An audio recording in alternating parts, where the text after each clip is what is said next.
say. Anh đã chạy theo đến tàn kiệt ngày em hành trang bước đi.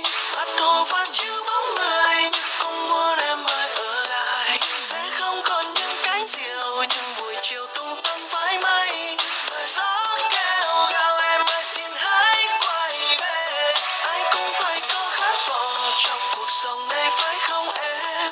Để lại sẽ không còn những cánh diều